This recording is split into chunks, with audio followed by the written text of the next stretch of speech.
രാമ ഹരേ രാമ രാമ രാമ ഹരേ ഹരേ ഹരേ കൃഷ്ണ കൃഷ്ണ കൃഷ്ണ ഹരേ ഹരേ ഹരേ രാമ രാമ രാമ ഹരേ ഹരേ ഹരേ കൃഷ്ണ കൃഷ്ണ കൃഷ്ണ ഹരേ ഹരേ ഹരേ രാമ രാമ രാമ ഹരേ ഹരേ ഹരേ കൃഷ്ണ കൃഷ്ണ കൃഷ്ണ ഹരേ ഹരേ ഹരേ രാമ രാമ ഹരേ ഹരേ ഹരേ കൃഷ്ണ കൃഷ്ണ ഹരേ ഹരേ ഹരേ രാമ രാമ ഹരേ ഹരേ ഹരേ കൃഷ്ണ കൃഷ്ണ ഹരേ ഹരേ ഹരേ രാമ രാമ ഹരേ ഹരേ ഹരേ കൃഷ്ണ കൃഷ്ണ ഹരേ ഹരേ ഹരേ രാമ രാമ ഹരേ ഹരേ ഹരേ കൃഷ്ണ കൃഷ്ണ ഹരേ ഹരേ പ്രണാമം പ്രഭുജി. ഹരേ കൃഷ്ണ ഹരേ കൃഷ്ണ.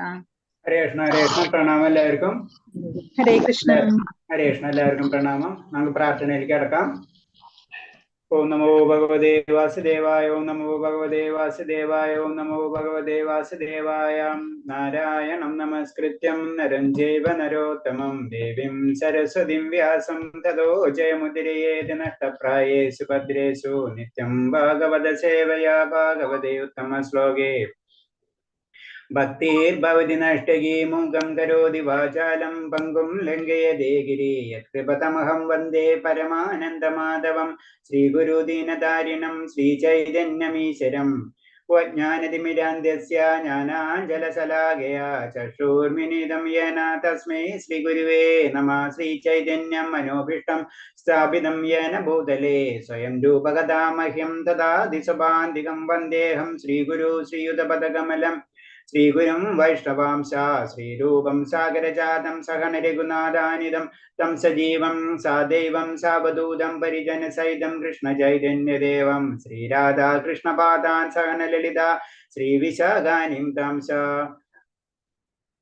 ഹേ കൃഷ്ണ കരുണാ സിന്ധോ ദീനബന്ധോ ജഗത്പദേ ഗോപേശ ഗോപികാ കാന്ത രാധാ കാന്ത നമസ്തുതേ തപ്ത കാഞ്ചന ഗൗരാംഗീ രാധേ വൃന്ദാവനേശ്വരി വൃഷഭാനുസുതേ ദേവി പ്രണമാമി ഹരിപ്രിയേ വാഞ്ചാകൽപതരൂപേ ച കൃപാസിന്ധിഭ്യേവ ച പതിനാം പാവനേഭ്യോ വൈഷ്ണവേഭ്യോ നമോ നമഃ. നമോ വിഷ്ണുപാദായ കൃഷ്ണപ്രേഷ്ഠായ ഭൂതലേ ശ്രീമതേ ഭക്തിവേദാന്ത സ്വാമിന്നിധി നാമിനേ നമസ്തേ സാരസ്വദേവേ ഗൗരവാണി പ്രചാരിണേ നിർവിശേഷ ശൂന്യവാദി പാശ്ചാത്യദേശധാരിണേ. ജയ ശ്രീകൃഷ്ണ ചൈതന്യ പ്രഭു നിത്യാനന്ദ ശ്രീ അദ്വൈത ഗദാധര ശ്രീവാസാദി ഗൗരഭക്തവൃന്ദ.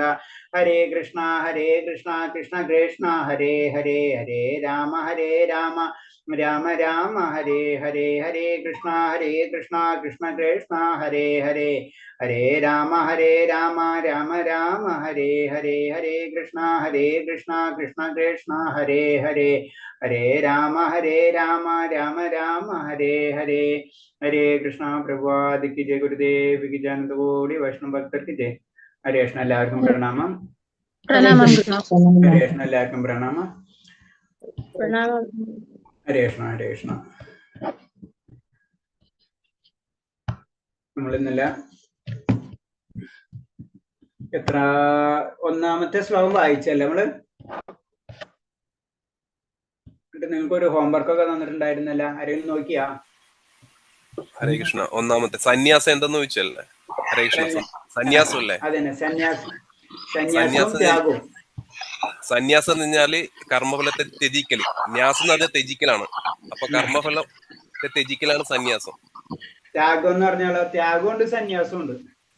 അതെ, ന്യാസം എന്ന് പറഞ്ഞാൽ ത്യജിക്കലാണ്. അപ്പോ സന്യാസം എന്ന് പറഞ്ഞാൽ കർമ്മഫലത്തെ. ചോദ്യം ഇത്രേ ഉള്ളൂ, ത്യാഗത്തിന്റെയും സന്യാസത്തിന്റെ ഉദ്ദേശം വരെ. ഇപ്പൊ രണ്ടെണ്ണല്ല, ത്യാഗവും സന്യാസവും. അത് നമ്മളുടെ വ്യത്യാസം ചോദിച്ചത്. സന്യാസത്തിന്റെ പറഞ്ഞു, ത്യാഗം എന്ന് പറഞ്ഞാൽ ബുക്ക് വായിച്ചിട്ടില്ല. ബുക്ക് വായിക്കണം. ഹരേ കൃഷ്ണ. ബുക്ക് നോക്കില്ല, ബുക്ക് നോക്കാം. അതിൽ തന്നെ വരുന്നുണ്ട്, രണ്ടാമത്തെ ശ്ലോകത്തിൽ വരുന്നുണ്ട്, മൂന്നിൽ വരുന്നുണ്ട്, ക്ലിയർ ആയിട്ട് പറയുന്നുണ്ട്. ഓക്കെ. ഹരേ കൃഷ്ണ. ചോദിച്ചെന്ന് മാത്രമേ ഉള്ളൂ, കുഴപ്പമില്ല. അപ്പൊ നമുക്ക് ഒന്നാമത്തെ ശ്ലോകം സ്റ്റാർട്ട് ചെയ്തല്ലേ നമ്മള്? ഒന്നാമത്തിൽ നിർത്തി അല്ലേ? ഒന്നാമത്തെ നിർത്തി.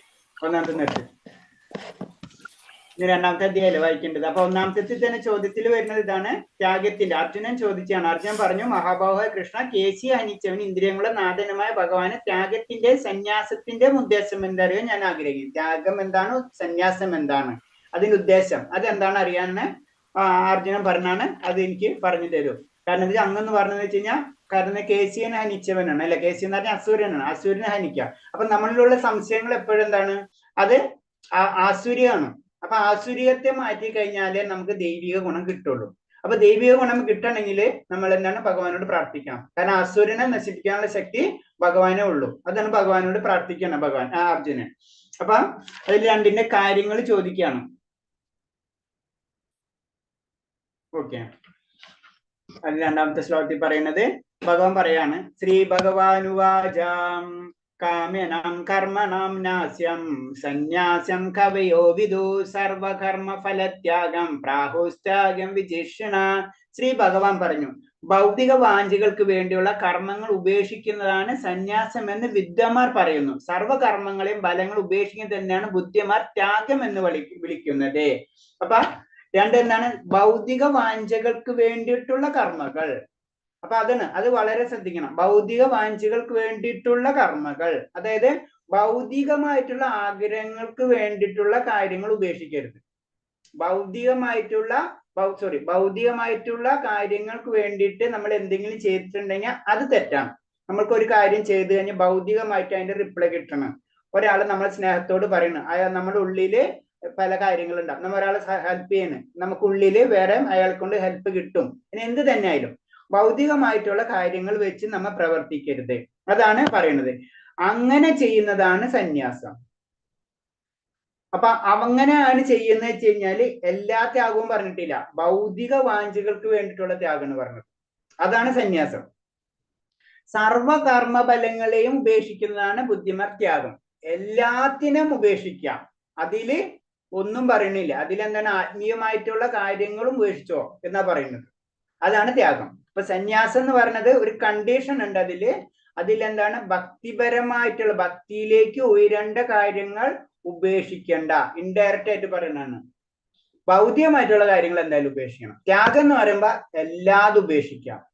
അത് ഒരു തരത്തിൽ രണ്ടും ഒന്ന് തന്നെയാണ്, കാരണം അതിലേക്ക് വളരണാണ് നമ്മൾ. അപ്പൊ സർവധർമ്മ പരിത്യേക, എല്ലാ ധർമ്മങ്ങളും ഉപേക്ഷിക്കുക, അപ്പോൾ ത്യാഗത്തിലേക്കാണ്. പക്ഷെ അത് രണ്ട്, സന്യാസം എന്ന് പറയുമ്പോൾ എന്താണ്, അതിലപ്പോഴും എന്താണ്, നമ്മൾ എത്തിയിട്ടില്ല. എവിടെ, നമ്മൾ എല്ലാ ധർമ്മങ്ങളും ഉപേക്ഷിക്കേണ്ട. ഏത്, ആത്മീയ കാര്യങ്ങൾ ഉയർത്തുന്ന കാര്യങ്ങൾ നമ്മൾ ഉപേക്ഷിക്കാൻ പാടില്ല. ഭൗതിക കാര്യങ്ങൾ നമ്മൾ ഉപേക്ഷിക്കണം. അതാണ് സന്യാസം കൊണ്ട് ഉദ്ദേശിക്കുന്നത്. ഫലോദ്ദേശിത കർമ്മത്തോട് ചെയ്യുന്ന ഉപേക്ഷിക്കണം. ഇതാണ് ഭഗവത്ഗീതയുടെ സന്ദേശം. ഭഗവത്ഗീതയുടെ സന്ദേശം തന്നെ എന്താണ്, ഭഗവത്ഗീത എന്താ പറയണ, ഭഗവാനിലേക്ക് എത്തേണ്ട വഴിയാണ് പറഞ്ഞു തരുന്നത് അല്ലെ. അപ്പൊ അതിന് നമ്മൾ ചെയ്യേണ്ട മെയിൻ ആയിട്ട് കാര്യം എന്താണ്, ബലം ഉദ്ദേശിച്ചിട്ടുള്ള കാര്യങ്ങൾ ചെയ്യാതിരിക്കുക, അതാണ് വേണ്ടത്. എന്നാൽ ആത്മീയമായ ഉത്കർഷണത്തിനുള്ള കർമ്മങ്ങൾ ത്യജിക്കാൻ പാടില്ല. ആത്മീയ കാര്യങ്ങൾക്ക് ഉയർത്തേണ്ട, ഇപ്പൊ നമ്മൾ സാത്വികമായിട്ടുള്ള ഭക്ഷണങ്ങൾ കഴിക്കണം അല്ലെ, തപസ്സുകൾ, വാഗ്മയമായിട്ടുള്ള തപസ്സുകൾ ചെയ്യണം, ശരീരമായിട്ടുള്ള തപസ്സുകൾ ചെയ്യണം, ഇതൊക്കെ നമ്മളെ ഡ്യൂട്ടിയാണ്. അത് നമ്മൾ ഉപേക്ഷിക്കാൻ പാടില്ല.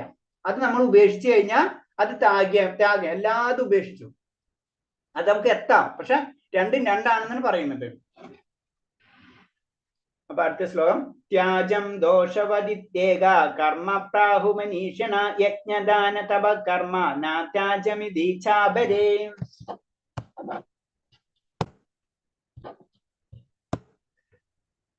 അപ്പൊ എല്ലാ കാമ്യകർമ്മങ്ങളും ദോഷങ്ങളായാൽ ത്യജിക്കണമെന്ന് ബുദ്ധിമാന്മാർ ചില പറയുന്നുണ്ട്.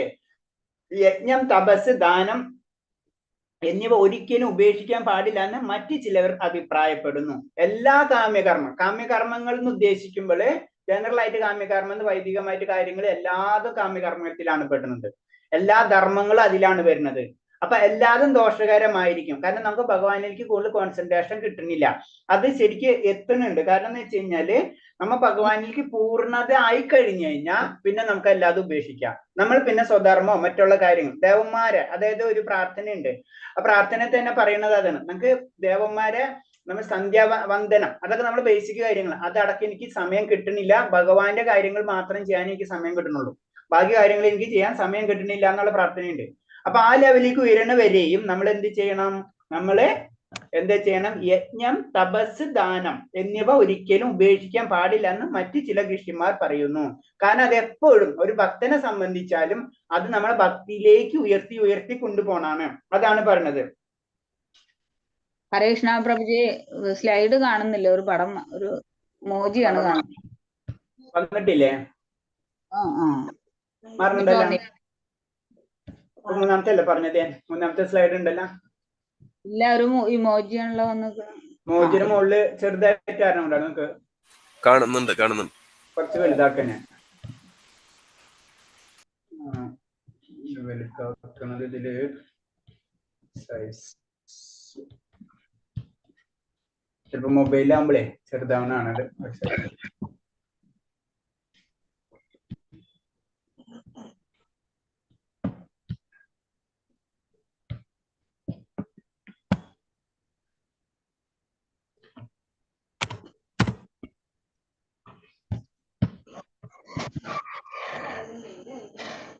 കാണുന്നുണ്ടല്ലോ അല്ലേ?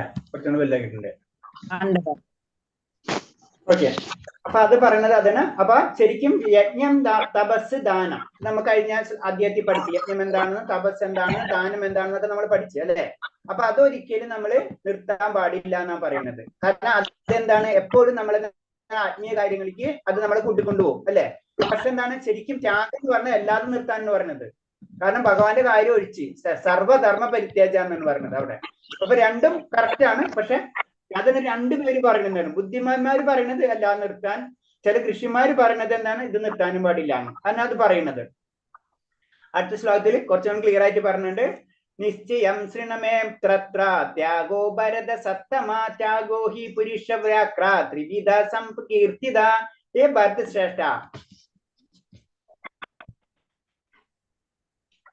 ശ്രേഷ്ഠ, ത്യാഗത്തെ കുറിച്ച് എന്റെ വിധി നിർണ്ണയിച്ചു. പുരുഷ വ്യാക്രമൻ, ത്യാഗം 3 വിധമുണ്ട് ധർമ്മശാസ്ത്രങ്ങളിൽ പ്രസ്താവിച്ചിട്ടുള്ളത്. അത് സംസാരിച്ചുകൊണ്ടിരിക്കേണ്ട. ഒരു സെക്കൻഡ്, ഞാനൊന്ന് മ്യൂട്ട് ചെയ്തോട്ടെ.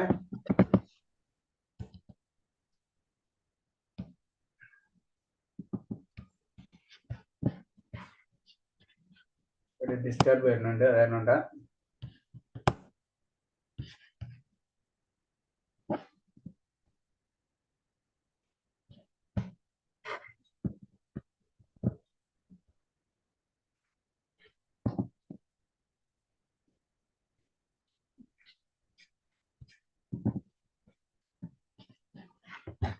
ഒരു സെക്കൻഡ്.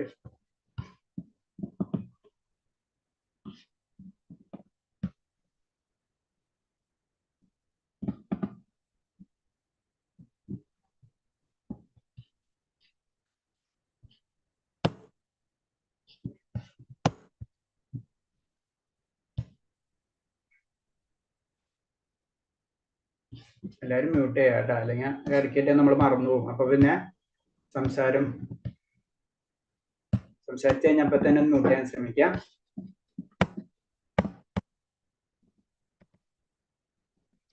ഓക്കെ, അപ്പൊ ഇതിൽ പറഞ്ഞത് ത്യാഗത്തെ കുറിച്ച് എന്റെ വിദ്യ നിർണ്ണയ പുരുഷ വ്യാക്രമ ത്യാഗം 3 വിധമുണ്ട് ധർമ്മശാസ്ത്രങ്ങളിൽ പ്രസ്താവിച്ചിട്ടുണ്ട്.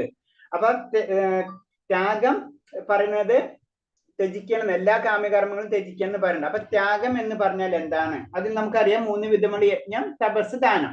അത് ത്യജിക്കാൻ പാടില്ല എന്ന് തന്നെയാണ് പറഞ്ഞത്. അൾട്ടിമേറ്റ് ആയിട്ട് സന്യാസത്തിലേക്ക് കടന്നു കഴിഞ്ഞാലും ഈ 3 കാര്യങ്ങൾ നമ്മൾ ത്യജിക്കാൻ പാടില്ല. കാരണം അതെന്താണ്, ഇത് നമ്മൾ മുകളിലേക്ക് ഉയർത്തിക്കൊണ്ടിരിക്കും, അതിനൊരു സംശയമില്ല. അപ്പൊ ഭഗവത് നിശ്ചയങ്ങളായ വിവിധ നിയമങ്ങളാണല്ലോ വേദങ്ങൾ. ഇവിടെ ഭഗവാൻ സന്നിധിനായിരിക്കുന്നതുകൊണ്ട് ഭഗവാന്റെ വാക്കുകൾ അന്തിമമായി കരുതണം.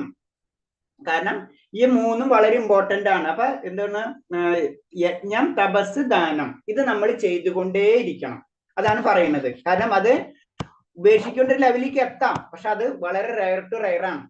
കാരണം അല്ലാതെ നമുക്ക് ഉപേക്ഷിച്ച് എല്ലാതും ഭഗവാനെ സമർപ്പിക്കാന്ന് പറയും. നമുക്ക് തപസ്സും ചെയ്യണ്ട, ദാനവും ചെയ്യണ്ട, എല്ലാതും ചെയ്യാം.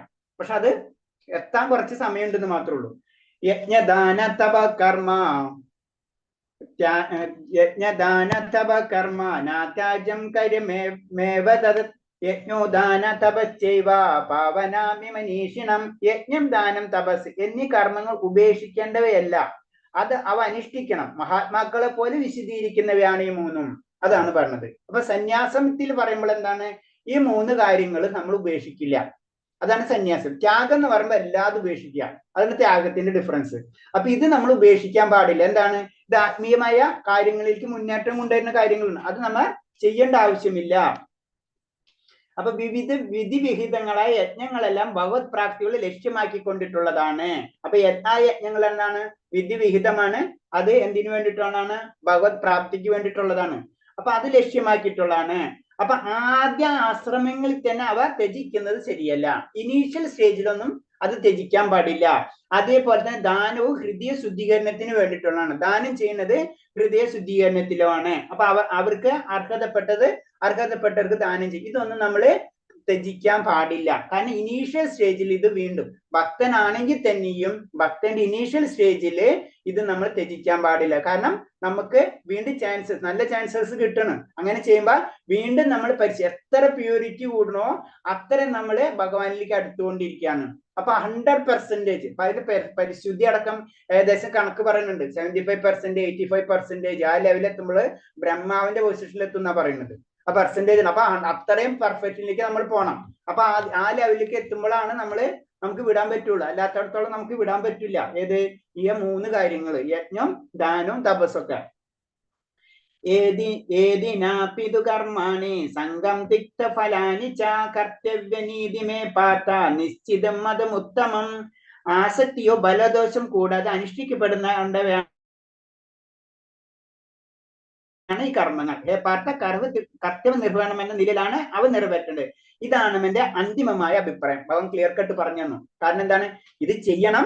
അത് ചെയ്യുമ്പോൾ എന്താണ്? അതിന്ന് ബലം പ്രതീക്ഷിക്കരുത്. നമ്മൾ സാധ്യമായിട്ടുള്ള കാര്യങ്ങൾ പറഞ്ഞല്ലോ കഴിഞ്ഞ അധ്യായത്തിൽ. യജ്ഞം സാധ്യമായിട്ട് ചെയ്യണം, അതേപോലെ തന്നെ ദാനം സാധ്യമായിട്ട് ചെയ്യണം, തപസ് സാധ്യമായിട്ട് ചെയ്യണം, അതിന് വാഗ്മയം, അതുപോലെ തന്നെ നമ്മൾ പറഞ്ഞു വാഗ്മയം പറഞ്ഞ്, മനസ്സുകൊണ്ട് പറഞ്ഞ്, പിന്നെ എന്താണ് ശരീരം കൊണ്ട് പറഞ്ഞു, അല്ലെ? സാധ്യമായിട്ടുള്ള കാര്യങ്ങളൊക്കെ ചെയ്യണം. അതൊക്കെ അപ്പൊ അത് പറഞ്ഞ് ഇത് ചെയ്തേ പറ്റും. നമ്മൾ കർത്തവ്യനിർവഹണം എന്ന നിലയിലാണ് ഇത് ചെയ്യേണ്ടത്. ഇത് നിർത്താൻ പാടില്ല നമ്മള്. പിന്നെ ജീവിതത്തിന്റെ പവിത്രീകരിച്ച് ആത്മീയതയിലേക്ക് ഉയർത്തുന്ന ഉപേക്ഷിച്ചുകൂടാ ദാനം. കൃഷ്ണപദത്തിൽ നയിക്കുന്ന ഏത് കർമ്മത്തെയും പ്രോത്സാഹിപ്പിക്കണം. ഭക്തിയുത സേവനത്തിൽ നയിക്കുന്ന ഏത് കർമ്മവും സ്വീകാര്യമെന്ന് ശ്രീമദ് ഭാഗവതം ഘോഷിക്കുന്നു.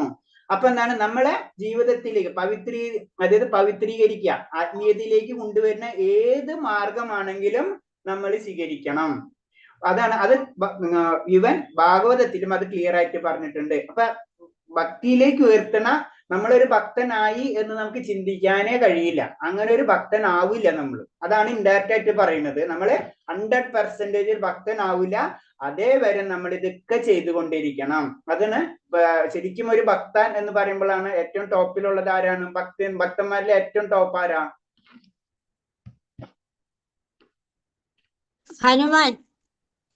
ഹനുമാൻ. ഓക്കെ. പിന്നെ വേറെ? നാരദ, കുചേൽ,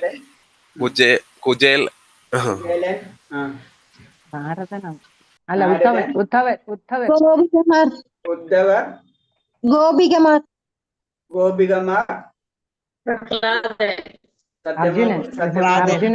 സത്യഭാമ മാതാജി ഒരു പോയിന്റിലേക്ക് എത്തിക്കഴിഞ്ഞു. കുറച്ചും കൂടെ ഒന്ന് ഉയരണം. ഗോപികമാര് ഒരു മുകളിൽ ആരാണ്? രാധാറാണി. ഗോപികമാരെ ലെവലിന് പറയുന്നത്. കാരണം അപ്പൊ ഒരു ഭക്തൻ, അത് പ്രത്യേകിച്ച് ആചാര്യന്മാര്, അവര് നമ്മൾ ആരെ കാലടിപ്പാടുകൾ പിന്തുടരുന്ന പറയുന്നത്? ഭക്തിയിലേക്ക് വരുമ്പോ രാധാറാണിയുടെ അടുത്തേക്ക് നമുക്ക് നമ്മൾ ആരാ കാലടിപ്പാടുകളെ പിന്തുടരുന്ന പറയുന്നത്? ഭക്തിയിലേക്ക് വരുമ്പോ ഹനുമാൻ സ്വാമിയുടെ ആചാര്യന്മാര്, സത്യം അറിഞ്ഞവര്, അവരാ കാലടിപ്പാട്. ആരാ കാലടിപ്പാടുകളാ പിന്തുടരുന്നത്? അവരാരെയാണ് നോക്കുന്നത്? ഭഗവാന്റെ അടുത്തുനിന്ന് അവര് തിരുപ്പൊന്നു. അവരാരെയും ഇതാണല്ല ഭക്തൻ നമുക്ക് കാണിച്ചെന്ന്. ചൈതന്യമഹാപ്രഭു പിന്നെ അവതാരണം. ഗുരുവിന്റെ കാര്യം ഞാൻ ചോദിച്ചത്. ആചാര്യന്മാരെന്ന് ഗുരുവായില്ല. ഗുരുക്കന്മാരായ കാലടിപ്പാടുകളാണ് പിന്തുടരുന്നത്. അവരുടെ ലക്ഷ്യം എന്താണ്? കൃഷ്ണന്റെ ഫസ്റ്റ് അല്ല, ആരാണ്? ആദ്യം കൃഷ്ണൻ. ഇപ്പൊ തന്നെ പറഞ്ഞത് ഭക്തന്റെ കാലടിപ്പാട്. നമ്മള് ആചാര്യന്മാരെ കാലടിപ്പാടുകൾ എന്തെങ്കിലും പിന്തുടരുന്നത് ഭക്തനായതുകൊണ്ടാണ്, അല്ലേ? അപ്പൊ ഭക്തൻ പിന്നെ ആരെ കാലടിപ്പാടുകളെ പിന്തുടരാ? രാധാറാണിയുടെ. അല്ലെങ്കിൽ അതിന്റെ താഴെ എന്താണ്? രാധാറാണിയുടെ അടുത്ത് എത്തൂല. അപ്പൊ അതിന്റെ താഴെ എന്താണ്? ഗോപികമാരെ ലെവലിലേക്ക് വരുമെന്നാണ് അവർ എപ്പോഴും ആഗ്രഹിച്ചുകൊണ്ടിരിക്കുക. അത് കഴിഞ്ഞിട്ടാണ് പിന്നെ രാധാറാണിയുടെ ലെവലിലേക്ക് വരും. അതായത് ഭക്തിയിലെ ഏറ്റവും മൂർധന്യ ഭാവം എന്ന് പറയില്ലേ, അതാണ് രാധാറാണി. അതാണ് നമ്മള് മന്ത്രത്തിൽ ശ്രദ്ധിച്ചു കഴിഞ്ഞാല് നമ്മൾ ഏറ്റവും കൂടുതൽ നമ്മൾ പറയും ഭഗവാന്റെ നാമം ജപിക്കും, ഭഗവാന്റെ നാമം നമ്മൾ ജപിക്കുന്നില്ല. എത്ര നാമമാണ് ആക്കോടെ ഉള്ളത്? 16 എണ്ണം ഉണ്ട്. അതിൽ ഭഗവാന്റെ നാമം എത്ര ഉള്ളത്? 2 ഹരേ കൃഷ്ണ ഹരേ കൃഷ്ണ കൃഷ്ണ കൃഷ്ണ ഹരേ ഹരേ 4 അല്ലേ? 4 അല്ലേ ഉള്ളൂ. ഹരേ കൃഷ്ണ ഹരേ കൃഷ്ണ ഹരേ കൃഷ്ണ അല്ലേ? ഏറ്റവും കൂടുതലുള്ള വീട് ഏതെണ്ണയില്? ഹരേ. അപ്പൊ രാധാറാണി നമ്മ വിളിച്ചുകൊണ്ടിരിക്കുന്നത് മനസ്സിലായില്ലേ? നമ്മ വിളിക്കുന്നത് രാധാറാണിനാണ്. കാരണം സമക്ഷത്തിലെത്താൻ സഹായിക്കണേന്ന്. അതന്നെ, ആ സമക്ഷത്തിലെത്താൻ സഹായിക്കണേന്ന് രാധാറാണിയോട് പ്രാർത്ഥിക്കും. രാധാറാണിയാണ് ഏറ്റവും പ്യുവർ, മനസ്സിലായി? ഭഗവാന്റെ ശക്തി തന്നെയാണ്, മനസ്സിലായി? അന്തരംഗ ശക്തിയാണ്. അപ്പൊ പറഞ്ഞു വന്നതാണ്. അപ്പൊ നമ്മള് നമുക്ക് ഭക്തി ഉയരണമെങ്കിലും നമ്മൾ എന്ത് തപസ്, ദാനം, യജ്ഞങ്ങൾ ഇത് ചെയ്തുകൊണ്ടിരിക്കണം. അത് ഏറ്റവും പ്യുവർ ഫോമിലേക്ക് നമ്മൾ എത്തണം. ഹരേ കൃഷ്ണ. അപ്പൊ ഹരേ രാമാന്ന് രണ്ടാമത് വരുന്നില്ലേ പ്രഭുജി? അപ്പോഴോ അത് രാധാറാണിയാണോ? ആദ്യം ഹരേ കൃഷ്ണ എന്ന് പറയുമ്പോ നമ്മള് രാധാറാണി കൃഷ്ണൻ, പിന്നെ വരുന്നത് രാമനല്ലേ? രാമന്റെ ഭാര്യ ആരാ? സീത. രാധാറാണിയുടെ അംശം ലക്ഷ്മി ദേവി. രാധാറാണിയിലാണ് അല്ലാതെ രാധാറാണി എക്സ്പാൻഷൻസ് വരുന്നത്. ലക്ഷ്മി ദേവി അല്ലേ? ഒക്കെ എക്സ്പാൻഷൻ ആണ്. രാമനാരാ? ഭഗവാന്റെ എക്സ്പാൻഷൻ ആണ് അല്ലേ? മനസ്സിലായി? അപ്പൊ അതെല്ലാം അതാണ്.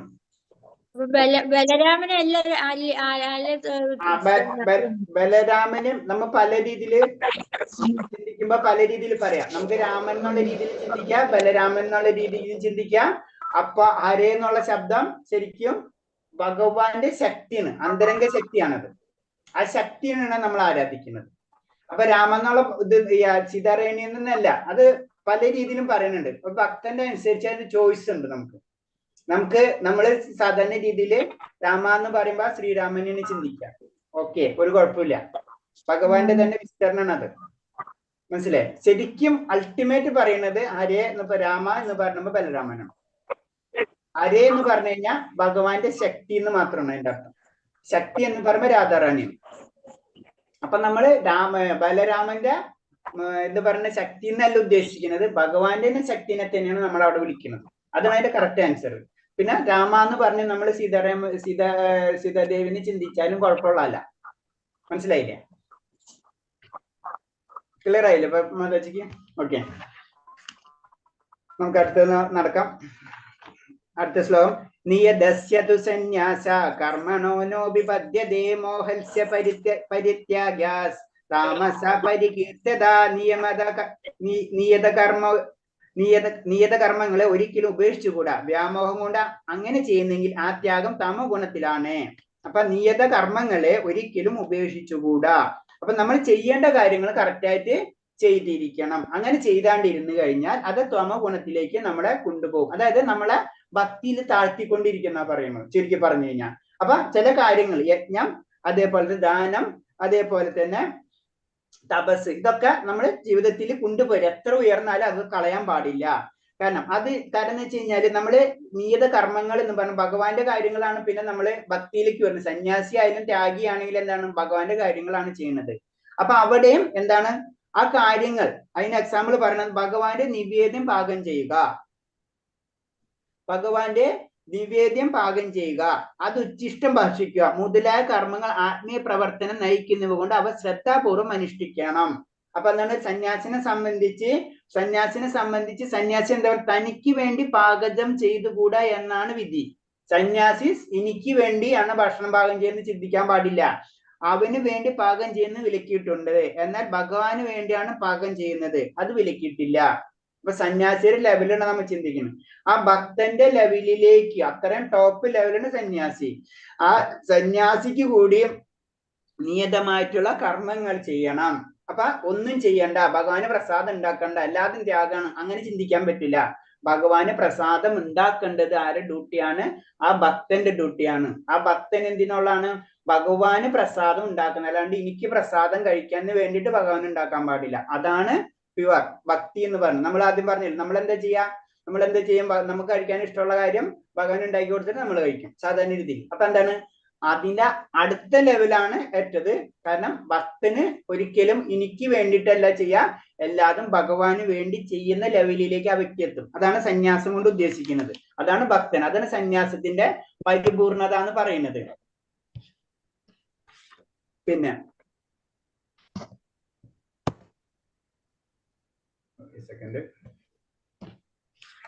എട്ടാമത് ദുഃഖമിത്യേവി യത് കർമ്മ ക്ലായ ക്ലേശഭയാത്രിജേത് സാകൃത്യ രാജസം ത്യാഗം നൈവാത്യാഗ്യ ഫലം ലഭേത്. നിയത കർമ്മങ്ങൾ ക്ലേശകരം എന്ന് വെച്ചോ ബുദ്ധിമുട്ടായ കണക്കാക്കിയ ചെയ്യാതെ വിടുന്നത് രാജസ്യമായ ത്യാഗമാണ്. അത്തരം പ്രവൃത്തികൾ ഒരിക്കലും ത്യാഗത്തിന്റെ ഉന്നതിയിലേക്ക് നയിക്കുന്നില്ല. അപ്പൊ ത്യാഗം കൊണ്ട് പറഞ്ഞ ത്യാഗത്തിന്റെ പല കാര്യങ്ങളാണ് പറയുന്നത്. ത്യാഗം എന്ന് പറയുന്നത് എന്താണ്? നിയത കർമ്മങ്ങൾ നമുക്ക് ചെയ്യാം. ഇപ്പൊ അർജുനൻ ചെയ്ത പോലെ, ഒന്നും ചെയ്യണില്ല, ഞാൻ ചെന്ന് തപസ് ചെയ്യാൻ പോണെന്ന് പറഞ്ഞ പോലെ, അങ്ങനെയുള്ള ത്യാഗങ്ങൾ എന്ന് പറഞ്ഞത് രാജസ്യമാണ്. അത്തരം ഒരു പ്രവൃത്തിയും ത്യാഗത്തിന്റെ ഉന്നതിയിലേക്ക് നയിക്കുന്നില്ല. ത്യാഗം എന്ന് പറയുമ്പോൾ എന്താണ്? ഫലത്തെ പ്രതീക്ഷിക്കാതിരിക്കുക, അത്രയുള്ള ത്യാഗം. അല്ലാണ്ട് നിയത കർമ്മങ്ങൾ ചെയ്യാതിരിക്കുന്നതല്ല ത്യാഗം. കൃഷ്ണബോധ അനിഷ്ഠനായ ഒരാൾ ബലോദിഷ്ട കർമ്മങ്ങളായി കരുതി ധനാർജന മാർഗങ്ങൾ ഉപേക്ഷിക്കേണ്ടതില്ല. പ്രവൃത്തി കൊണ്ട് താൻ നേടുന്നതാണ് കൃഷ്ണബോധന പ്രവർത്തന സഹായമായി ഉപയോഗിക്കാനും.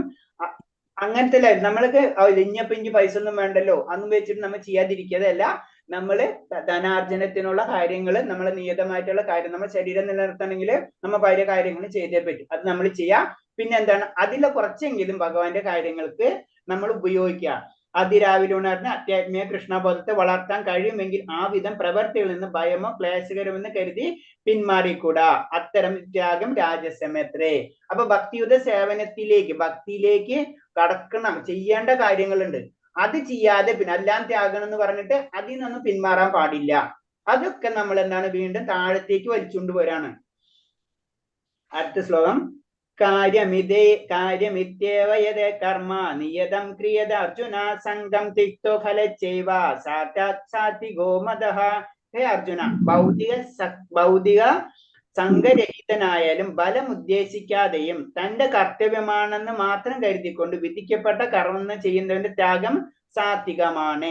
ഇതാണ് നമ്മൾ ചെയ്യേണ്ടത്. നമ്മൾ എന്തോ കർമ്മം ചെയ്യുമ്പോഴും അതിൽ നിന്നും ബലം പ്രതീക്ഷിക്കാതിരിക്കുക. ഇതിപ്പോ ഞാൻ പറഞ്ഞു 18ാം അധ്യായം മുമ്പ് പല അധ്യായത്തിന്റെ ഒരു സംഗ്രഹമാണ്. അപ്പൊ പല കാര്യങ്ങളും നമുക്ക് റിപ്പീറ്റ് ചെയ്യണ പോലെ തോന്നും. ഇതൊക്കെ നമ്മൾ മനസ്സിലാക്കിയിട്ടുള്ളതാണ്. ബലം പ്രതീക്ഷിക്കാതെ ആയിരിക്കണം എല്ലാ കർത്തവ്യങ്ങളും ചെയ്യുന്നത്.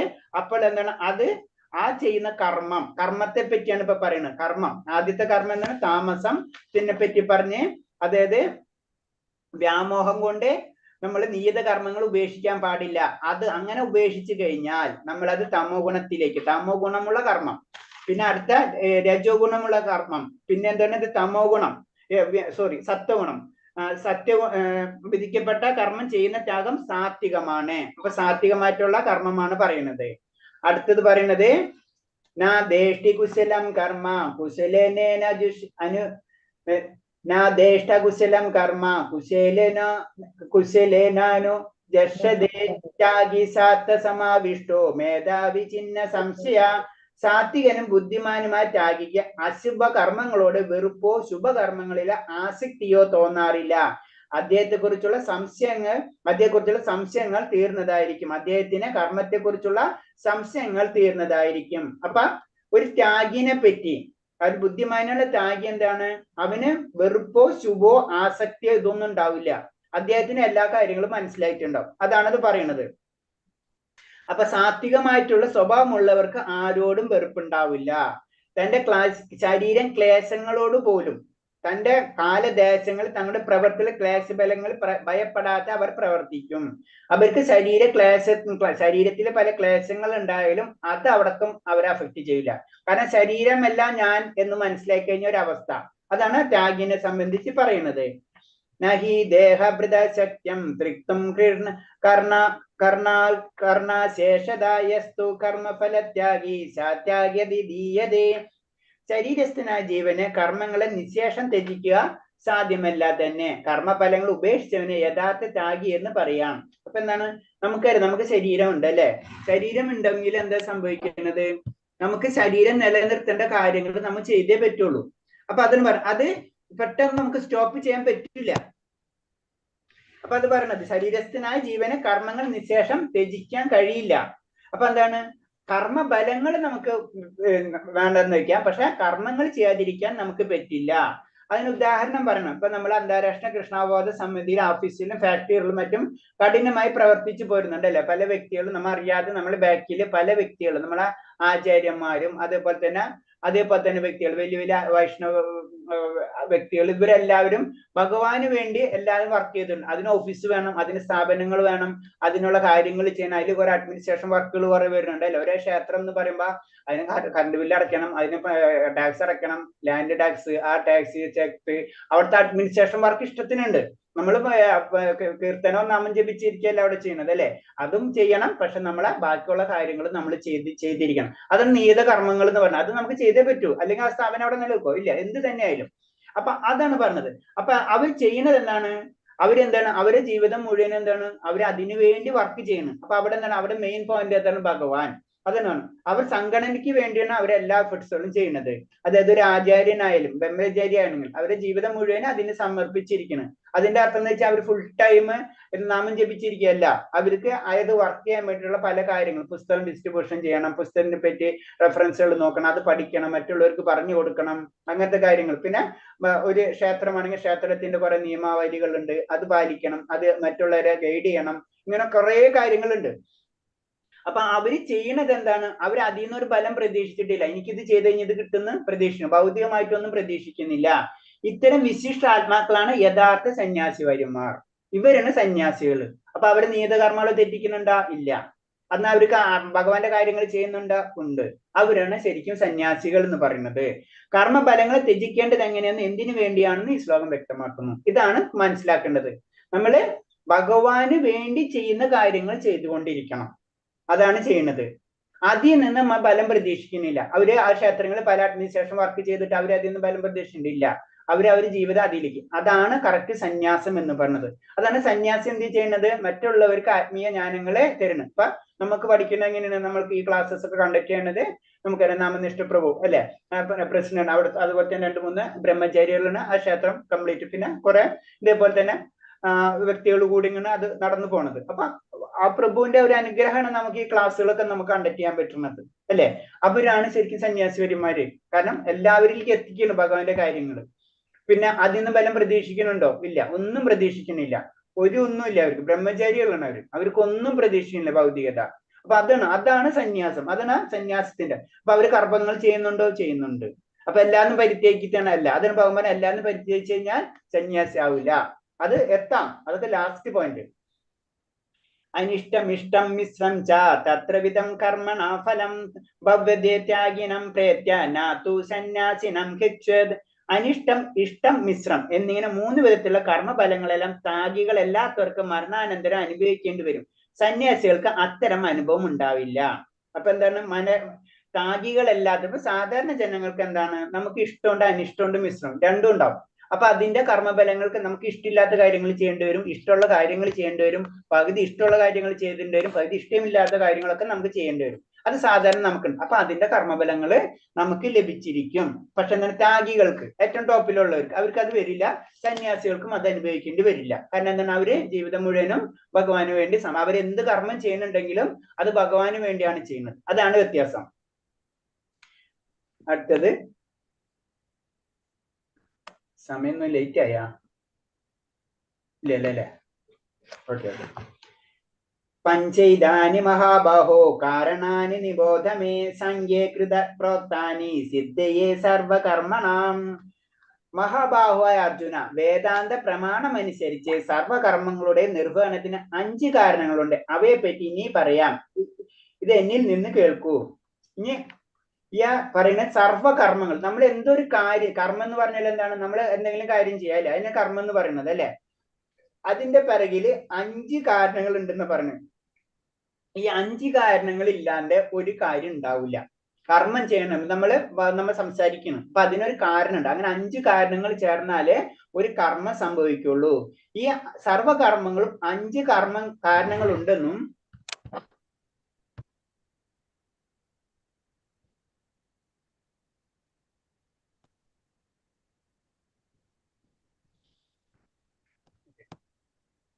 ഈ സർവകർമ്മങ്ങൾക്ക് 5 കാരണങ്ങൾ ഉണ്ടെന്നും അവയെ വിജയത്തിലെത്തിക്കാൻ ഈ കാരണങ്ങൾ 5നെയും കണക്കിലെടുക്കണമെന്നും വിശദീകരിക്കുന്നു. ജ്ഞാനത്തിന്റെ തണ്ടാണ് സാങ്ക്യം. അപ്പൊ എന്താണ്?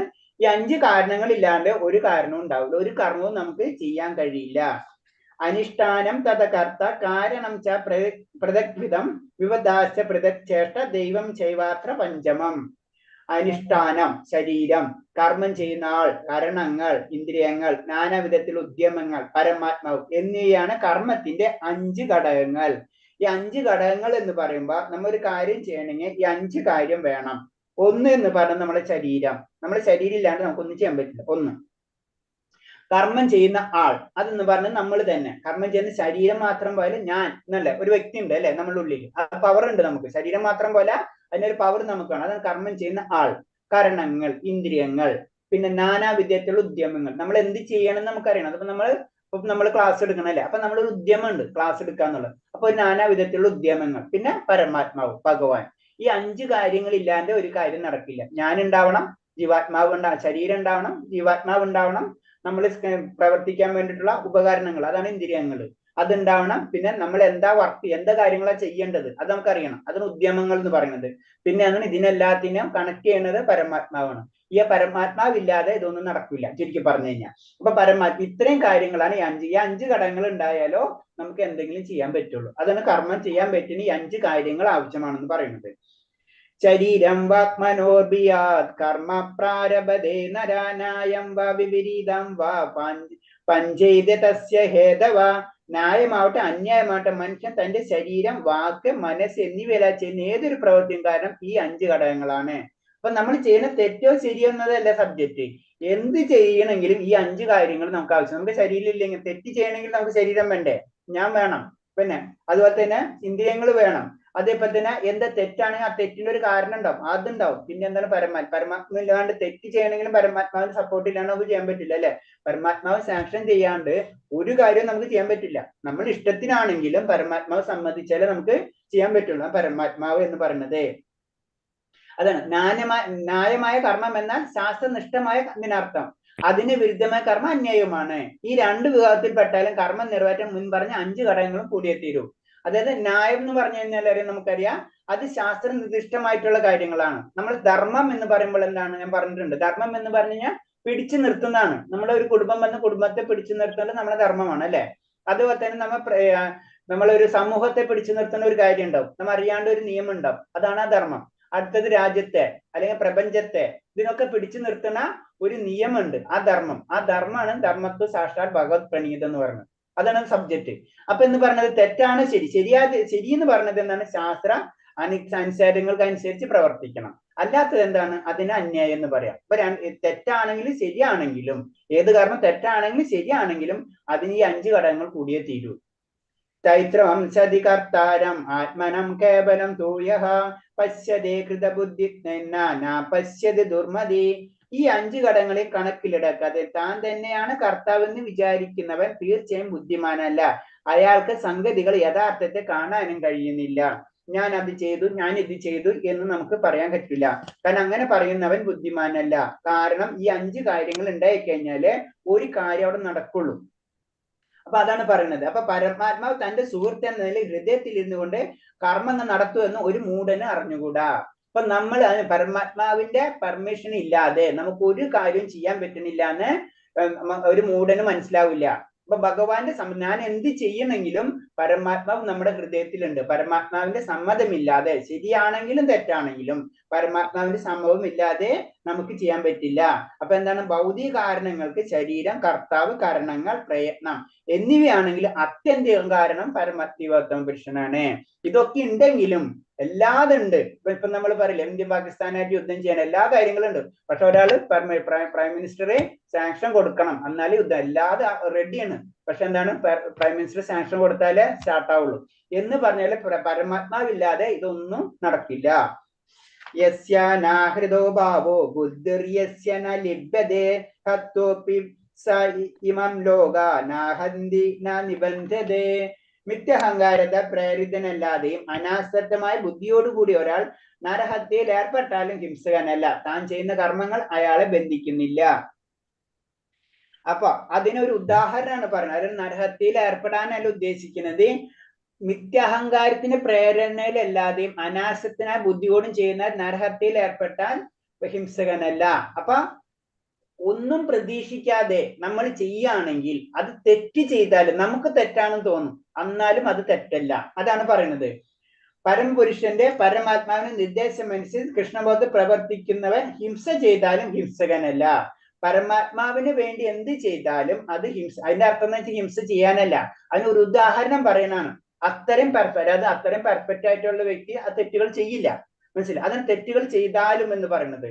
അപ്പം മേലുദ്യോഗസ്ഥന്റെ കൽപ്പന പ്രകാരം മനുഷ്യനെ കൊല്ലുന്ന ഭടന്മാർ ഒരിക്കലും കൊലക്കുറ്റം ചെയ്യാറില്ലല്ലോ, അവർ ശിക്ഷിക്കപ്പെടാറില്ല താനും. കാരണം എന്ന് വെച്ച് കഴിഞ്ഞാൽ അത് നമ്മൾ തെറ്റുകൾ ചെയ്യണുണ്ടെങ്കിൽ തന്നെ ഭഗവാന്റെ കൽപ്പന അനുസരിക്കും. ഇപ്പൊ അർജുനൻ യുദ്ധം ചെയ്യണം അല്ലെ, അപ്പൊ അർജുനന്റെ ഓരോരുത്തരും വധിക്കണം. ശരിക്കും പറയുമ്പോൾ എന്താണ് അവിടെ സംഭവിക്കുന്നത്? കാരണം അവിടെ ദ്രോണരെ വധിക്കുന്നുണ്ട് അല്ലെ, അപ്പൊ ഗുരുവിനാണ് വധിക്കുന്നത്, തെറ്റാത്. പക്ഷെ ആരെ ആജ്ഞപ്രകാരമാണ് ചെയ്യുന്നത്? ഭഗവാന്റെ ആജ്ഞപ്രകാരമാണ് ചെയ്യുന്നത്. അതേപോലെ തന്നെ ഒരു മേലുദ്യോഗസ്ഥൻ, ഇപ്പൊ ഭടന്മാര് വധിക്കപ്പെടുന്നുണ്ട്, ഭടന്മാർക്ക് വല്ല കുറ്റമുണ്ടോ? ഇല്ല. അത് മേലുദ്യോഗസ്ഥന്മാർ പറഞ്ഞിട്ടുള്ളതനുസരിച്ച് ചെയ്യണമാണ് എന്ന് പറഞ്ഞ പോലെ ഹിംസ വരുന്നത്. ഒരു ഭക്തന സമയത്ത് ഹിംസ എന്ന് പറഞ്ഞത് ഭഗവാന്റെ കൽപ്പിതമായിരിക്കാം, അല്ലാതെ അവന് ചെയ്യാൻ പറ്റില്ല. അതാണ് പറഞ്ഞത്. അവിടെ ഹിംസിച്ചാലും കുഴപ്പമില്ല എന്നാലും ഹിംസിക്കാനല്ല പറയുന്നത്, ആ ലെവല് മനസ്സിലാക്കാൻ വേണ്ടിയിട്ടുള്ള ഒരു ശ്ലോകമാണ് അത്. ജ്ഞാനം ജ്ഞേയം പരിജ്ഞാത ത്രിവിധ കർമ്മ ചോദന കരണം കർമ്മ കർത്തേതി ത്രിവിധ കർമ്മ സംഗ്രഹ. ജ്ഞാനം, ജ്ഞാന വിഷയം, ജ്ഞാനി എന്നീ 3 ഘടകങ്ങളാണ് കർമ്മത്തിന്റെ പ്രേരണ. ഇനി കർമ്മം ചെയ്യേണ്ട കാര്യം മനസ്സിലായി. 5 കാരണങ്ങളാണ് കർമ്മത്തിലേക്ക് നമ്മളെ കൊണ്ടുപോകുന്നത് അല്ലെ. ഇനി പറയുന്ന ഈ 3 ഘടകങ്ങളാണ് കർമ്മത്തിന് പ്രേരിപ്പിക്കുന്നത്. ഇന്ന് കർമ്മം ചെയ്യുന്നത് വേറെ, ഇനി കർമ്മത്തിന് പ്രേരിപ്പിക്കുന്ന 3 ഘടകങ്ങളുണ്ട്. ഇന്ദ്രിയം, കർമ്മം, കർത്താവ് എന്നാണ് അതിന്റെ ഘടകങ്ങൾ. ഇന്ദ്രിയുണ്ട്, കർമ്മത്തിന് പ്രേരിപ്പിക്കുന്നത്. ഒരു കാരണം ഉണ്ടാവും, നമ്മൾ കാണുന്നു, കാരണമുണ്ട്, ആ കാരണത്തിൽ നമ്മൾ കാണുന്നു, നമ്മൾ അത് ചെയ്യുന്നു. അപ്പൊ അതൊന്നും കൂടെ കുറച്ചും കൂടെ ചുരുക്കി പറയണം. ആ പോയിന്റ് തന്നെ ഒന്നും കൂടെ നമുക്ക് ക്ലിയർ ആയിട്ട് പറഞ്ഞു തരുന്നതാണ്. അപ്പൊ ഇന്ദ്രിയങ്ങൾ, കർമ്മം, കർത്താവ് എന്നാണ് അതിന്റെ ഘടകങ്ങൾ എന്ന് പറയുന്നത്. അപ്പൊ മനുഷ്യന്റെ ഏതൊരു പ്രവർത്തിക്കും ഈ മൂലഘടകങ്ങൾ ഉണ്ടായിരിക്കും. പ്രവർത്തിക്ക് മുന്നായി ഒരു പ്രേരണയുണ്ട്. ഇതിനെ പ്രചോദനം എന്ന് പറയുന്നു.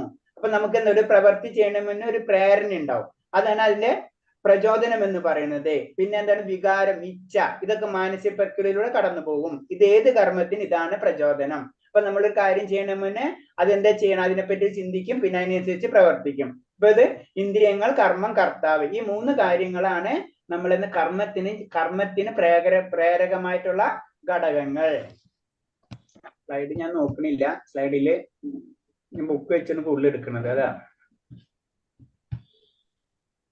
ഈ സ്ലൈഡ്സ് കുറച്ചും കൂടെ വളരെ ഡീറ്റെയിൽ ആയിട്ടുള്ള സ്ലൈഡ്സുകളാണ്, അതാണ് ഉണ്ടാകുക.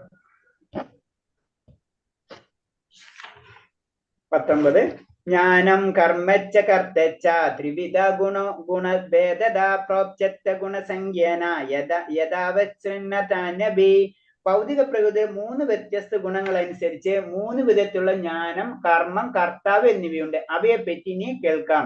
അപ്പൊ ഒരു കർമ്മം ചെയ്യുന്നതിന് 3 കാരണങ്ങളുണ്ട്. അതാണ് ജ്ഞാനം, കർമ്മം, കർത്താവ്. ഇനി അവയെ പറ്റി പറഞ്ഞു തരാം. ഇനി വീണ്ടും അത് ഡീറ്റെയിൽ ആയിട്ട് പോകണം. അതായത് ആദ്യം പറഞ്ഞത് എന്താണ്, കർമ്മത്തിന് പ്രേരകമായിട്ടുള്ളത്.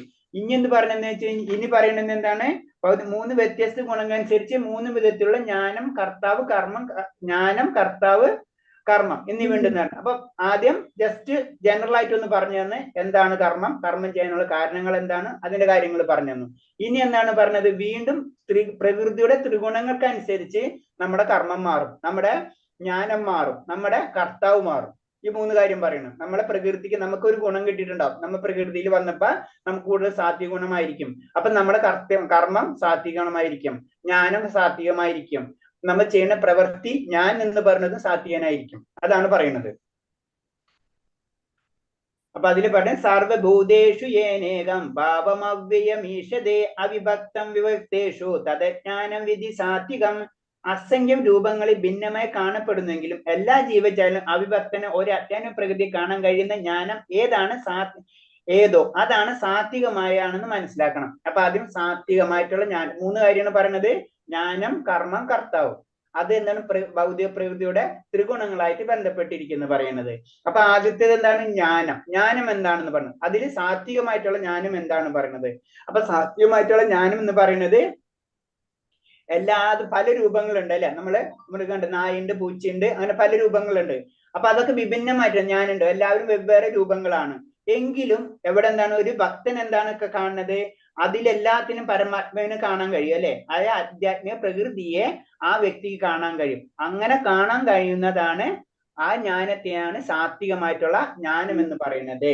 അപ്പൊ ദേവനാവട്ടെ, മനുഷ്യനാവട്ടെ, പക്ഷിമൃഗങ്ങളോ ജലജന്തുക്കളോ വെറും സസ്യങ്ങളാവട്ടെ, സർവ്വജീവകളിലും ഓരോ ജീവാത്മാവിനെ കാണാൻ കഴിയുന്ന വ്യക്തിയെ സാത്വിക ജ്ഞാനി എന്ന് പറയാം. സാത്വികമായിട്ടുള്ള ജ്ഞാനം. അപ്പൊ എല്ലാ ജീവശക്തികളും ഓരോ ആത്മീയ ചൈതന്യം നിലകൊള്ളുന്നു. പൂർവ്വകർമ്മങ്ങൾക്കനുസരിച്ച് അവ വിവിധ ശരീരങ്ങൾ എടുക്കുന്നേ എന്നേ ഉള്ളൂ. ഒരു നായനെ കണ്ടു കഴിഞ്ഞാൽ അവൻ നായ ആയത് അവന്റെ പൂർവ്വജന്മ കർമ്മങ്ങൾ കൊണ്ടാണ്. അവന്റെ ഉള്ളിലിരിക്കുന്ന പരമാത്മാവ് അല്ലെങ്കിൽ ജീവാത്മാവ് എപ്പോഴും ആനന്ദ പരിശുദ്ധി ഉള്ളതാണെന്ന് ഒരു സാത്വികനായിട്ടുള്ള ഒരു ജ്ഞാനിക്ക് മനസ്സിലാക്കാൻ കഴിയും. അതാണ് സാത്വികമായിട്ടുള്ള ജ്ഞാനം എന്ന് പറഞ്ഞത്. ആ ജീവ ചൈതന്യം എന്ന് പറഞ്ഞത് അനശ്വരമാണ്. ശരീരമാവട്ടെ നശ്വരവും. വ്യത്യാസം കാണപ്പെടുന്നത് ശരീരമായിട്ടാണ്. അപ്പൊ നായ ആയാലും പൂച്ചയായാലും നമ്മളായാലും എല്ലാവരും നമുക്ക് ശരീരം മാത്രമേ വ്യത്യാസമുള്ളൂ. നമ്മളിൽ ഉള്ളിരിക്കുന്നത് ആ ചൈതന്യം ഒന്ന് തന്നെയാണ്. അടുത്ത ശ്ലോകം. പ്രകൃതേന തുയജ്ഞാനം നാനഭവാൻ പ്രതിക്തദാൻ വേദി സർവേഷു ഭൂതേഷു തദജ്ഞാനം വിധി രാജസം. ഓരോ ശരീരത്തിനും വെവ്വേറെ തരത്തിലുള്ള ഓരോ ജീവാത്മാവ് കുടികൊള്ളുന്നു എന്ന് തോന്നിക്കുന്ന ജ്ഞാനം രാജസമാണ് എന്ന് നീ മനസ്സിലാക്കണം. അപ്പൊ ഓരോ ശരീരത്തിനും വെവ്വേറെ തരത്തിലുള്ള ജീവാത്മാവ് ഒരു തരമുള്ളൂ, പല തരമില്ല. അപ്പൊ അപ്പൊ നായ്ക്ക് നായര ജീവാത്മാവ് എന്നല്ല ചിന്തിക്കേണ്ടത് നായര ജീവാത്മാവും എന്റെ ജീവാത്മാവും ഒരേ സ്വഭാവമാണ്. അതാണ് മനസ്സിലാക്കേണ്ടത്. നായ്ക്ക് ജീവാത്മാവ് വേറെ ജീവാത്മാവല്ല പോണത്, എന്റെ ഭഗവാന്റെ അംശമാണ് ജീവാത്മാക്കൾ അല്ലെ. വംശ ജീവലോകം എന്നല്ലേ പറഞ്ഞത്. അപ്പൊ എല്ലാതും ഭഗവാന്റെ അംശമാണ്. അപ്പൊ നായ്ക്ക് വേറെ ജീവാത്മാവില്ല, വേറെ ടൈപ്പില്ല. നാളെ ഞാൻ നായായിട്ട് ജനിക്കാം, അല്ലെങ്കിൽ ദേവനായിട്ട് ജനിക്കാം, അല്ലെങ്കിൽ മൃഗം ഏത് വേണമെങ്കിലായിട്ട് ജനിക്കാം. അപ്പൊ ഞാൻ എന്ന് പറഞ്ഞത് ഒന്നായിരിക്കും. അതാണ് ഓരോ ജീവാത്മാവും വെവ്വേറെ ശരീരത്തിൽ വെവ്വേറെ തരത്തിലുള്ള ഓരോ ജീവാത്മാവും കുടികൊള്ളുന്ന തോന്നിക്കുന്ന ജ്ഞാനം രാജസ്യമാണ്. അപ്പൊ ഞാൻ എന്ന് പറഞ്ഞത് ഞാൻ മാത്രമേ ഉള്ളൂ, അവൻ വേറെയാണ്, അവന്റെ ജീവാത്മാവ് വേറെ. അങ്ങനെ ചിന്തിച്ച് ജ്ഞാനത്തെയാണ് രാജസ്യമായിട്ടുള്ള ജ്ഞാനം എന്ന് പറയുന്നത്. അപ്പൊ ഭൗതിക ശരീരമാണ് ജീവാത്മാവ് എന്നും ദേഹനാശത്തോടെ അവരുടെ ബോധം നഷ്ടമെന്നുള്ള അറിവാണ് രജോ ഗുണത്തിലുള്ളത്. അപ്പൊ ശരീരവും ആത്മാവും ഒന്നും എന്നുള്ള ചിന്തിക്കുന്ന രീതി. അത് കാരണം കൊണ്ട് തന്നെയല്ലേ നമ്മൾ നായനെയും പൂച്ചനെയും എല്ലാത്തിനും വെവ്വേറായിട്ട് കാണുന്നത്. അങ്ങനെ ചിന്തിക്കുന്നവൻ അല്ലെങ്കിൽ ഞാൻ എന്ന് പറഞ്ഞ വേറെ, രണ്ടും വെവ്വേറെയാണെന്നുള്ള ചിന്താഗതി. അങ്ങനെ വരുന്ന ജ്ഞാനത്തെയാണ് രാജസ്യമായിട്ടുള്ള ജ്ഞാനം എന്ന് പറയുന്നത്. അടുത്തത് താമസ്യമായിട്ടുള്ളത് യദ്യത് കൃഷ്ണവദ കസ്മിൻ കാര്യോസക്തമൈതുകം തദർത്ഥാർത്ഥവത്പലബ്ധം തദാത്മ സമുദ്രാഹൃതം. കാരണം കൂടാതെയും സത്യജ്ഞാനം നേടാതെയും എല്ലാം അത് തന്നെയാണെന്ന് കരുതി നിസ്സാര കാര്യത്തിൽ അതീവ താല്പര്യം കൊള്ളുന്ന അറിവാണ് തമോ ഗുണാത്മമായിട്ടുള്ളത്. ആ അറിവ്, ആ ജ്ഞാനം അതെന്താണ്? കാരണം കൂടെ സത്യജ്ഞാനം നേടാതെയും എല്ലാതും അത് തന്നെയാണ് എന്ന് കരുതുന്ന പറയുമ്പോൾ എന്താണ് കാരണം എന്ന് വെച്ച് കഴിഞ്ഞാൽ തമോ ഗുണമുള്ളവരെ കാര്യം നമുക്കറിയാം. അവർക്ക് ജ്ഞാനം തന്നെ ഉണ്ടാവില്ല. അവരെ ജ്ഞാനം എന്ന് പറഞ്ഞു വെച്ച് കഴിഞ്ഞാൽ താമസിക ജ്ഞാനത്തിന്റെ ഓപ്പോസിറ്റ് ആയിരിക്കും. അവർക്ക് സത്യം എന്താണെന്ന് തെറ്റാണെന്താണെന്നാണ് മനസ്സിലാവില്ല. ഒരു സാധാരണക്കാരന്റെ ജ്ഞാനം എപ്പോഴും തമോ ഗുണത്തിലാണ്. കാരണം ബദ്ധമായ ജീവിതത്തിൽ എപ്പോഴും തമോ ഗുണത്തിലാണ് ജനിക്കുന്നത്. അപ്പൊ നമ്മുടെ ജനനം എന്ന് പറഞ്ഞ തമോ ഗുണത്തിലായിരിക്കും. പ്രാമാണികരിൽ നിന്ന് ധർമ്മശാസ്ത്രം ജ്ഞാനം സമ്പാദിക്കാനാതെ ഒരാൾ അറിവ് ശരീരത്തിനപ്പുറം പോവില്ല.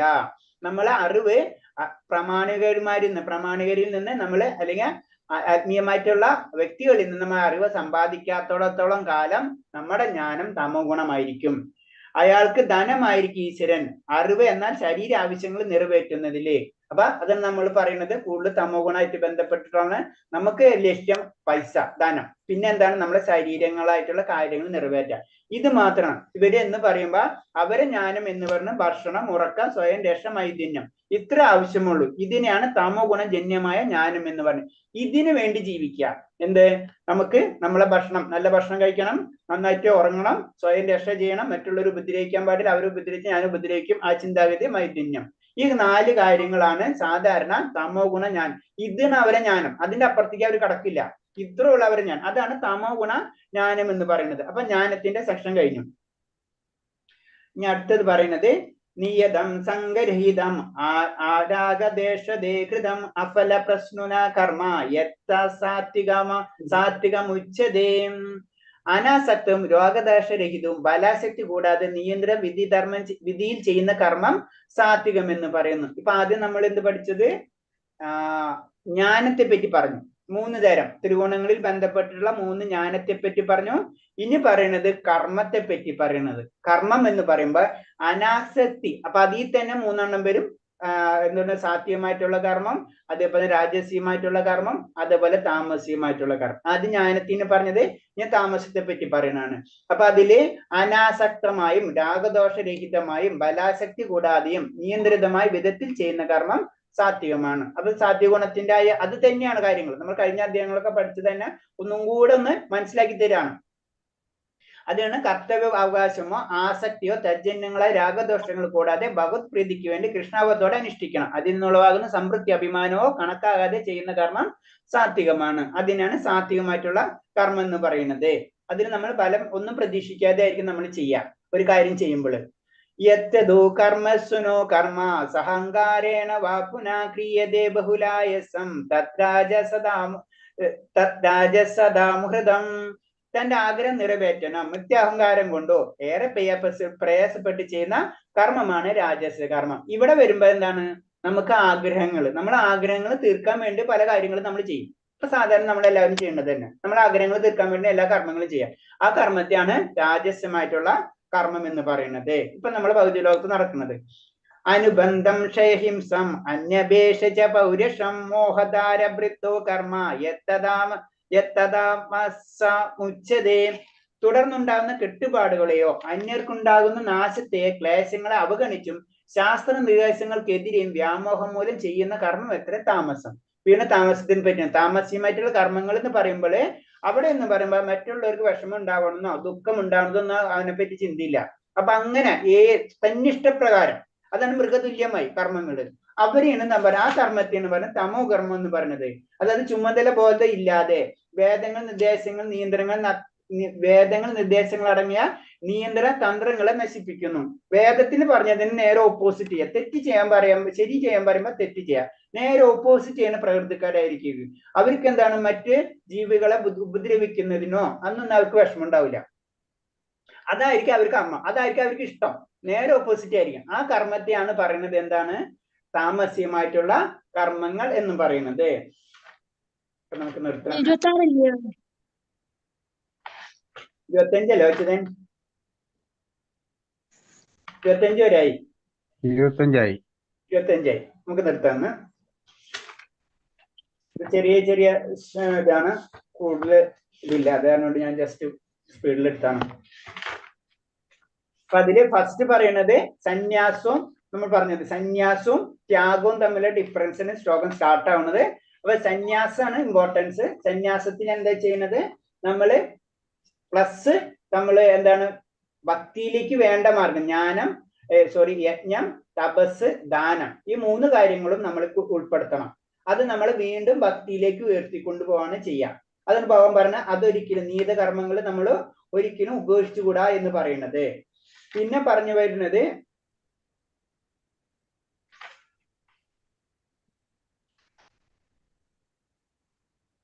പിന്നെ 5 കാരണങ്ങളെ പറ്റി. ഒരു കാര്യം നടക്കണമെങ്കിൽ 5 കാര്യങ്ങൾ ഉണ്ടെന്ന് പറയുന്നത്. അതിൽ 5 കാര്യങ്ങൾ എന്ന് പറഞ്ഞത് ശരീരം വേണം, കർമ്മം ചെയ്യുന്ന ആൾ, അതായത് ജീവാത്മാവ് നമുക്ക് വേണമെങ്കിൽ പറയാം, പിന്നെ ഇന്ദ്രിയങ്ങള്, പിന്നെ നാനാവിധത്തിലുള്ള ഉദ്യമങ്ങള്, പരമാത്മാവ്. ഇതാണ് 5 ഘടകങ്ങൾ. ഈ 5 ഘടകങ്ങൾ ഉണ്ടായാലേ നടക്കുള്ളൂ. അതിൽ ഏറ്റവും ഇമ്പോർട്ടൻസ് എന്താണ്? പരമാത്മാവ്. പരമാത്മാവ് ഉണ്ടെങ്കിലേ നമുക്ക് അനങ്ങാനടക്കം പറ്റുള്ളൂ. അപ്പൊ ശരീരം വേണം, നമ്മൾ പ്രവർത്തിക്കേണ്ട വ്യക്തി വേണം, എന്താ ചെയ്യേണ്ടതെന്ന് അറിയണം, പിന്നെ നമ്മൾ അത് പ്രവർത്തിക്കാൻ വേണ്ടി നമ്മൾ ഇന്ദ്രിയങ്ങൾ വേണം, പിന്നെ ഭഗവാനും കൂടി ഉണ്ടായാല് നമുക്ക് കാര്യങ്ങൾ നടത്താൻ പറ്റുള്ളൂ. ഈ 5 കാര്യങ്ങളാണ് എല്ലാത്തിന്റെ കാരണം എന്ന് പറയുന്നത്. പിന്നെ അത് കഴിഞ്ഞിട്ട് വീണ്ടും അടുത്തൊരു പോയിന്റ് പറയണെന്ന് വെച്ച് കഴിഞ്ഞാൽ, ഈ കർമ്മത്തിനെ പ്രേരിപ്പിക്കുന്ന ഘടകങ്ങൾ ഏതൊക്കെയാണെന്ന് പറയുന്നത്. കർമ്മത്തിന് പ്രേരിപ്പിക്കുന്ന ഘടകങ്ങളാണ് ജ്ഞാനം, ജ്ഞാന വിഷയം, ഞാൻ എന്നീ 3 ഘടകങ്ങളാണ് കർമ്മത്തെ പ്രേരിപ്പിക്കുന്നതിന്. ഇന്ദ്രിയങ്ങൾ, കർമ്മം, കർത്തവ്യം എന്നിവ അതിന്റെ ഘടകങ്ങളും. അപ്പൊ അറിവ് വേണം, അറിയേണ്ട വിഷയം എന്താണെന്ന് അറിയണം, അത് ചെയ്യണ ആയ ജ്ഞാനി, ആ വ്യക്തി വേണം. ഇതാണ് എന്ത് വേണം? കർമ്മത്തിന് പ്രേരിപ്പിക്കുന്നത്. പിന്നെ അത് ചെയ്യാൻ വേണ്ടി എന്തൊക്കെ വേണം? കണ്ണ് വേണം, നമ്മ ഇന്ദ്രിയങ്ങൾ വേണം, കർമ്മം വേണം. ഒരു കാര്യം ഉണ്ടല്ലോ, നമുക്കത് ചെയ്യണം, ആ കർമ്മം ഉണ്ടാവണം. പിന്നെ കർത്താവ്, അതായത് നമ്മൾ വേണം. ഈ കാര്യങ്ങൾ ഇതാണ്. അത് കർത്താവ് എന്ന് പറയുമ്പോൾ നമ്മുടെ ജീവാത്മാവെന്ന് കൂട്ടിക്കോ. ഈ 3 കാര്യങ്ങൾ ഉണ്ടായാലോ ആ കാര്യം അവിടെ നടക്കുള്ളൂ. അപ്പൊ കർമ്മത്തിന് പ്രേരിപ്പിക്കുന്നതും അതിന്റെ ഘടകങ്ങളും. അതാണ് പിന്നത്തെ ശ്ലോകത്തിൽ പറയുന്നത്. ഹരേ കൃഷ്ണ. ഹരേ കൃഷ്ണ പ്രഭു. ആ, ഹരേ കൃഷ്ണ. ഇന്ന് വീക്കെൻഡ് ക്ലാസ് ഉണ്ട് കേട്ടോ പ്രഭു. ഓഹോ, യെസ്. ഫ്രൈഡേ. ആ, ഫ്രൈഡേ അല്ല, ഇന്ന് ക്യാൻസൽ ആയില്ലേ? അത് ക്യാൻസൽ ആയിട്ട് മാതാജി വന്നാ? എനിക്ക് തോന്നുന്നു ക്യാൻസൽ ആയിരുന്നുണ്ടല്ലോ അത്. ഏത് വീക്കെൻഡ് ക്ലാസ്സോ? എന്റെ പ്രപ്പോസൽ നടക്കണ്ടായിരുന്നു. മാതാജി കേറിട്ടുണ്ടോ? അറിയില്ല, ഞാൻ നോക്കിയില്ല. ജസ്റ്റ് കഴിഞ്ഞു, 2 ശ്ലോകങ്ങളേ ഉള്ളൂ. അപ്പൊ പിന്നെ പറയുന്നത് കർമ്മത്തിനെ പറ്റിയിട്ടാണ്. കർമ്മത്തിനെ പറ്റി പറയുമ്പോൾ കർമ്മത്തിൽ തന്നെ പറയുന്നത് 3 കർമ്മങ്ങൾ ത്രിഗുണങ്ങളായിട്ട് ബന്ധപ്പെട്ടിട്ടുണ്ട്. അതില് സാത്വികമായിട്ടുള്ള കർമ്മം, രാജസീയമായിട്ടുള്ള കർമ്മം, പിന്നെ താമസീയമായിട്ടുള്ള കർമ്മം. അതേപോലെ തന്നെ ജ്ഞാനത്തിനെ പറ്റി പറയുന്നുണ്ട്. ജ്ഞാനം ഇതേപോലെ തന്നെ സാത്വികമായിട്ടുള്ള ജ്ഞാനം, താമസീയമായിട്ടുള്ള ജ്ഞാനം, അതേപോലെ തന്നെ രാജസീയമായിട്ടുള്ള ജ്ഞാനം. കർമ്മത്തിനെ പറ്റിയും ജ്ഞാനത്തിനെ പറ്റിയും അതേപോലെ തന്നെ ജ്ഞാനം, കർമ്മം, പിന്നെ വേറെന്തോന്ന് പറഞ്ഞു നമ്മള്? ഓർമ്മയുണ്ടല്ലോ, ഓർമ്മയുണ്ടോ? ഇപ്പൊ ഞാൻ വിട്ടുപോയല്ല. ലാസ്റ്റ് പറയുന്ന ദൈവം അല്ലേ? അല്ല, ഭഗവാൻ. ഓക്കെ, അത് നമുക്ക് സംസാരിക്കാം. കർത്താവ്. ശരി, അപ്പൊ നേരത്തെ ചിലപ്പോ ക്ലാസ് ഉണ്ടെങ്കിലും മാതാജിക്ക് വന്നിട്ടുണ്ടോ? മാതാജി ഹരേ കൃഷ്ണ. ഹരേ കൃഷ്ണ പ്രഭുജി, പ്രണാമം. വന്നിട്ടില്ല. എനിക്ക് തോന്നുന്നു ഇന്ന് ക്ലാസ് ഇല്ല എന്നാണ് തോന്നുന്നത്. ഓക്കെ, കുഴപ്പമില്ല, നമുക്ക് നിർത്താം. ചോദ്യങ്ങൾ കഴിഞ്ഞ പ്രാവശ്യം ചോദ്യങ്ങൾ ഞാൻ വിട്ടില്ലല്ലേ? ഞാൻ നാളെ വിടാം. നമുക്ക് നാളെ ഡിസ്കസ് ചെയ്യാം കേട്ടോ. ശരി, കുറച്ച് നേരത്തെ വിട്ടേക്കണേ. ശരി, നാളെ കാലത്ത് തന്നെ വിടാം. ഓക്കെ, ശരി, ഇപ്പൊ തന്നെ ഇവിടെ. ഹരേ കൃഷ്ണ. വാഞ്ചകൽപരൂപ കൃപാസിന്ദേവച പതിനാം പാവനേപി വൈഷ്ണവേപി നമാനന്ദകോടി വൈഷ്ണവ ഭക്തർക്ക് പ്രവാദിക്ക് ഗുരുദേവിക്ക്. ഹരേ കൃഷ്ണ. എല്ലാവർക്കും പ്രണാം. എല്ലാവരും പ്രാർത്ഥിക്കാം. ഹരേ കൃഷ്ണ. പ്രണാമം. ഹരേ കൃഷ്ണ. പ്രണാം.